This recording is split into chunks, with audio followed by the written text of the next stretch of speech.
आकाश सब जगह व्याप्त है। वेदांत में आकाश की उपमा बहुत दी गई है। घटाकाश, मठाकाश, महाकाश। आकाश कहाँ नहीं है? आकाश सब जगह है, सबके अंदर है, सबके बाहर भी है, सर्वत्र व्याप्त है। तो घटाकाश कहते, घट माने घड़ा, मठिया, उसके अंदर भी आकाश है। घट टूट जाए तो कभी आकाश टूटता है क्या? नहीं टूटता है। आकाश यथावत है और सर्वत्र व्याप्त है। इसी तरह से जो है ये जितना स्थूल सूक्ष्म कारण शरीर इत्यादि हैं, ये घट हैं, ये टूट सकते हैं, मगर इसके अंदर रहने वाला आत्मा टूटता नहीं है। समझ गए ना? ये शरीर विनाशशील है। देहि नित्यम अवध्योयम देहे सर्वस्य भारत तस्मात् सर्वाणि भूतानि न त्वं शोचितुमर्हसि। देही अवध्य है। देह के अंदर रहने वाला जो तत्व है उसको कहते हैं देही, अर्थात जीवात्मा, अर्थात आत्मा। आत्मा समझ लो, आत्मा अवध्य है, उसका नाश नहीं होता, विनाश नहीं होता। लेकिन देह विनाशशील है। आकाश सब जगह है, मगर घट टूट जाता है तो आकाश निर्लिप्त जैसा था वैसा ही रह जाता है। ऐसे ही आकाश से एक चीज सीखना है कि आत्मा सर्वव्यापक है और वह निर्लिप्त है। तो सब जगह से हमें निर्लिप्त रहना चाहिए, इस तत्व को जानना चाहिए। जैसे आकाश सर्वत्र व्याप्त है, वैसे ही आत्मा सर्वत्र व्याप्त है। और आकाश जैसे घट टूट जाने से आकाश नहीं टूटता, ऐसे ही शरीर के विनाश होने से आत्मा विनष्ट नहीं होता। इस तत्व को दृढ़ता पूर्वक जो जानता है वही इस संसार में आनंद पूर्वक रह सकता है।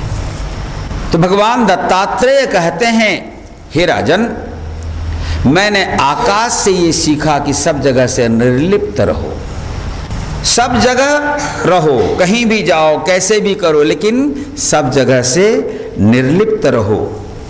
निर्लिप्त माने पानी बरसता है तो आकाश कभी भीगता है क्या? हम आकाश को कभी भीगा हुआ नहीं अनुभव कर सकते। आकाश भीगता नहीं है, लेकिन बादल आते हैं आकाश में। आकाश के होने से ही बादल हैं, आकाश के होने से ही ये ग्रह नक्षत्र जितने भी ब्रह्मांड में हैं, सब कुछ आकाश के कारण हैं, आकाश में हैं, आकाश होने से हैं। आकाश को हम शून्य कहते हैं, लेकिन शून्य का तात्पर्य होता है पूर्ण। शून्य मतलब वस्तु का अभाव नहीं, शून्य का मतलब होता है जहाँ सब रहते हैं, है ना? गणित में आप शून्य कहते हो ना।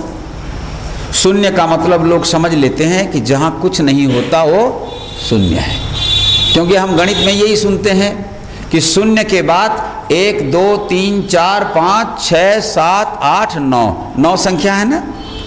संख्या से पहले शून्य है, इसका मतलब शून्य से संख्याओं की उत्पत्ति हुई, और 9 के बाद फिर संख्या और है क्या? है? 9 के बाद और संख्या है, 9 के बाद फिर शून्य है।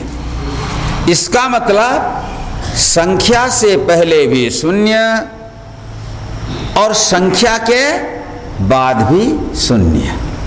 संख्याओं की उत्पत्ति हुई कहाँ से? शून्य से। और संख्याओं का विलय भी क्या हो जाता है? कहाँ पर? शून्य में। हमारे पास 9 संख्याएं हैं, है ना? ये 9 संख्याएं प्रतीक किसकी हैं? परा एवं अपरा प्रकृति की। ध्यान रहे, परा प्रकृति और अपरा प्रकृति। गीता में आप लोग पढ़ना, भगवान कृष्ण साफ साफ समझा दिए हैं, भूमिरापो नलो वायु खम मनो बुद्धिरेव च अहंकार इति यम में भिन्ना प्रकृतिरष्टधा। अष्टधा 8 प्रकृति। कौन कौन? पृथ्वी, जल, तेज, वायु, आकाश, मन, बुद्धि और अहंकार। समझ में आ गई ना बात? भूमिरापो नलो वायु खम मनो बुद्धिरेव च अहंकार इति यम में भिन्ना प्रकृति अष्टधा अपरेयम। ये 8 अपरा हैं। प्रकृतिम विद्धि में पराम जीवभूताम महाबाहो येदम धार्यते जगत। ये 8 मेरी अपरा प्रकृति हैं और एक परा प्रकृति है जो जीव रूप में सर्वत्र व्याप्त है। तो 8 अपरा और एक परा मिलकर क्या हो गए? कितने हो गए? 9 हो गए ना। ये संख्या हमारे जो ऋषियों ने 1 से 9 तक संख्या का जो उद्भावन किया, ये संख्याएं परा एवं अपरा की हैं। ये परा एवं अपरा प्रकृति का अधिष्ठान कौन है? ब्रह्म है। ब्रह्म को उन्होंने क्या माना? 0, शून्य। तो शून्य का साधारणतः लोग अर्थ मान लेते हैं कि जहां कुछ नहीं है वो शून्य है, लेकिन ऐसा नहीं है।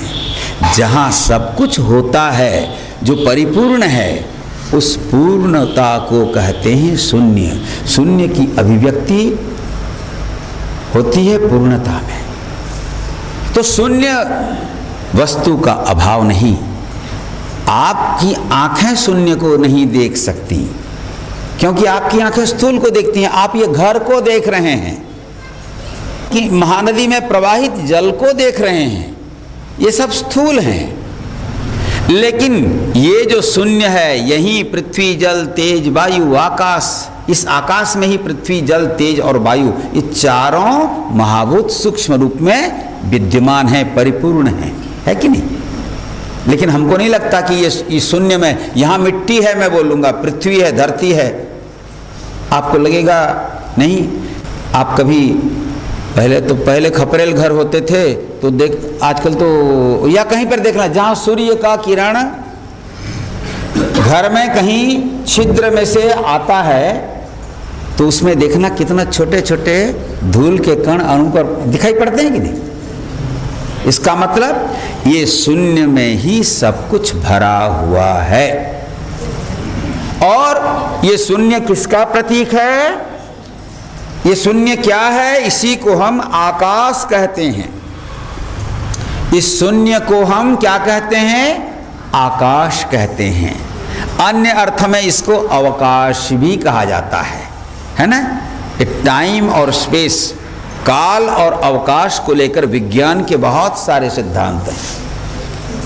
तो अवकाश न हो, आकाश न हो तो कुछ नहीं हो सकता। सब हैं आकाश में, लेकिन आकाश किसी में से लिप्त नहीं है। पानी का प्रभाव है ना, आकाश को गीला नहीं कर सकता, पानी आकाश को प्रभावित नहीं कर सकता। आग जला दो तो कपड़े जल जाएंगे, लकड़ी जल जाएगी, मगर आकाश कभी जलता नहीं है। आप आकाश को तलवार से काट नहीं सकते, है ना? वही तो आत्मा का लक्षण है। जिसे शस्त्र काटे न अग्नि जलावे, बुझावे न पानी न मृत्यु मिटावे, वही आत्मा सच्चिदानंद मैं हूँ, शिवोहम शिवोहम शिवोहम शिवोहम। योगी लोग, महापुरुष लोग अपने आप को इसी भाव में रखते हैं। आत्मा को शस्त्र के द्वारा काटा नहीं जा सकता, पानी के द्वारा भिगाया नहीं जा सकता, अग्नि के द्वारा जलाया नहीं जा सकता। तो जो तत्व किसी से कटता नहीं, टूटता नहीं, मिटता नहीं, जलता नहीं, गीला नहीं होता, या यहाँ वहाँ खंडित नहीं है, उसी तत्व को तो आत्मा कहते हैं, उसी की अभिव्यक्ति हम लोग करते हैं आकाश का दृष्टांत का देकर। अब कहते हैं ना, शांताकारं भुजगशयनं पद्मनाभं सुरेशं विश्वाधारं गगनसदृशं मेघवर्णं शुभांगं लक्ष्मीकान्तं कमलनयनं योगिभिर्ध्यानगम्यं वन्दे विष्णुं भवभयहरं सर्वलोकैकनाथं। गगन सदृशम, भगवान को आप कैसे कहते हैं? गगन माने आकाश के समान। अब देखो भाई, भगवान जो आकाश के समान हैं वो दिखाई पड़ेंगे क्या? दिखाई नहीं पड़ेंगे ना। जैसे आकाश को हम इन आँखों से देख नहीं सकते, ऐसे ही भगवान को भी हम इन आँखों से नहीं देख सकते। इसीलिए अर्जुन से भगवान श्री कृष्ण ने कहा, अरे अर्जुन, तुम मेरे जिस विश्वरूप को देखना चाहते हो उसे देखने के लिए इन आँखों में सामर्थ्य नहीं है। अगर उसे देखना है, अर्जुन ने कहा प्रभु वही दिखाइए मेरे को। बोले तब फिर इन आँखों को छोड़ो, अब मैं तुम्हें एक स्वतंत्र आँख देता हूँ। कौन सी आँख? दिव्यम ददामि ते चक्षु पश्य में योगमैश्वरम। मैं तुम्हें दिव्य चक्षु प्रदान करता हूँ, उससे देख सकते हो। तो दिव्य चक्षु का मतलब ज्ञान नेत्र। ज्ञान नेत्र के द्वारा आकाश की स्थिति को देखा जा सकता है, ब्रह्म को अनुभव किया जा सकता है। तो दत्तात्रेय भगवान कहते हैं, हे यदुराजन, मैंने आकाश से ये सीखा कि सर्वत्र आत्मा व्याप्त है, तो मैं जो है सब में किसको देखता हूं? यो माम पश्यति सर्वत्र सर्वं च मयि पश्यति तस्याहं न प्रणश्यामि सच में न प्रणश्यति। ये गीता का वाक्य है। भगवान श्री कृष्ण कहते हैं यो माम पश्यति सर्वत्र।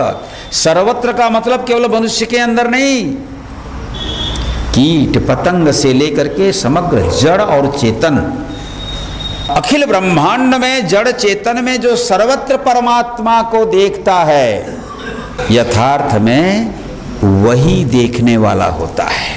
और ऐसा व्यक्ति जो उस परमात्मा को सर्वत्र देखना जान जाता है, उसके लिए कुछ भी त्याज्य नहीं है, उसके लिए कुछ भी अग्राह्य नहीं है। और ऐसा वह महात्मा कभी किसी से घृणा नहीं करता, सबसे प्रेम करता है। और अपने आप में भी वह कभी न दुखी होता है न सुखी होता है, मस्त रहता है, कुछ भी चिंता विषाद कुछ नहीं करता, वो मस्ती में रहता है, आनंद में रहता है। तो आकाश से उन्होंने सीखा कि सर्वत्र व्याप्त आत्म तत्व के समान मैं भी सर्वत्र व्याप्त हूं। दूसरी चीज क्या सीखा? निर्लिप्त रहो। आकाश जैसे कहीं लिप्त नहीं होता है, किसी के टूटने से टूटता नहीं है ना, निर्लिप्त रहता है। ऐसे ही निर्लिप्त रहो। इसीलिए आकाश मेरा गुरु है। आकाश जैसे सर्वत्र है और कहीं नहीं है समझ में? इसी को लेकर के मैं भी किसी से प्रभावित नहीं होता हूँ, तटस्थ रहता हूँ।